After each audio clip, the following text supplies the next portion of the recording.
lest we forget.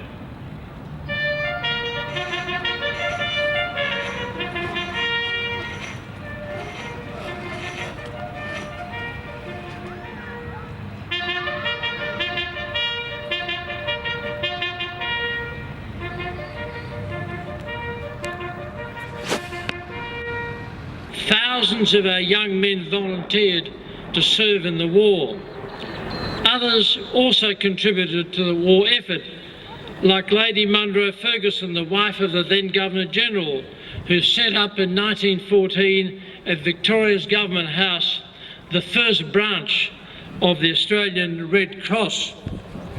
In total, 420,000 or so men throughout Australia volunteered to serve, nearly 115,000 of them coming from Victoria.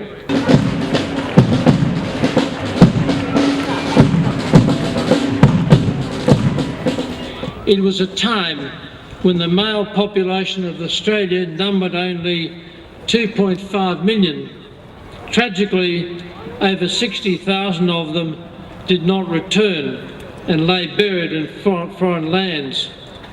And this is reflected in the fact that more members of our forces died during the Great War as a proportion of our population than occurred with any other nation. As a consequence, there was hardly a town or hamlet in Australia that was not affected by those losses. And we can see war memorials in nearly every Australian town, large and small, that bear testament to this.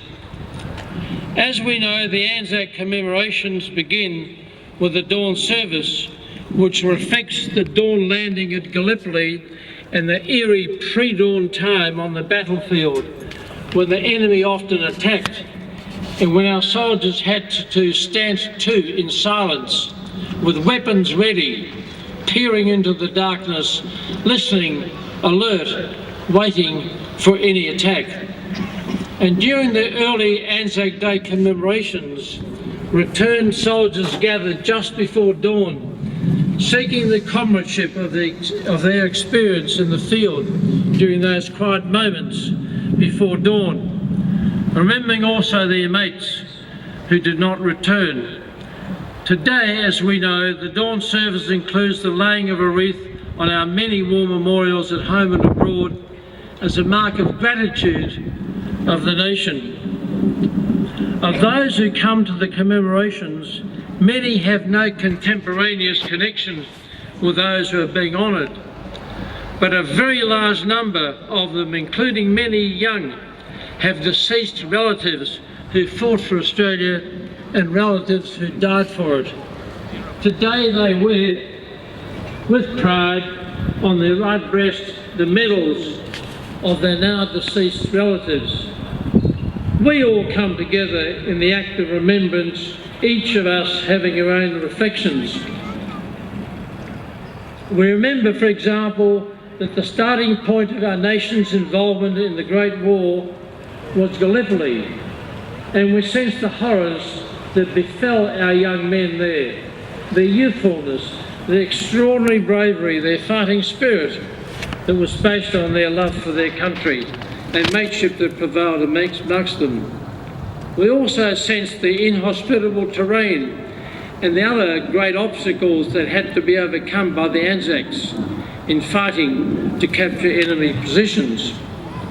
Despite the campaign being a military disaster, albeit not one of our making, the events there sparked the growth of our sense of national identity, not only amongst the fighting young Australians, but also amongst those at home who had learned of the horrors of Gallipoli from journalists such as Keith Murdoch. And this flame of national consciousness that was ignited at Gallipoli was fanned by further fighting by our forces during the terrible period on the Western Front.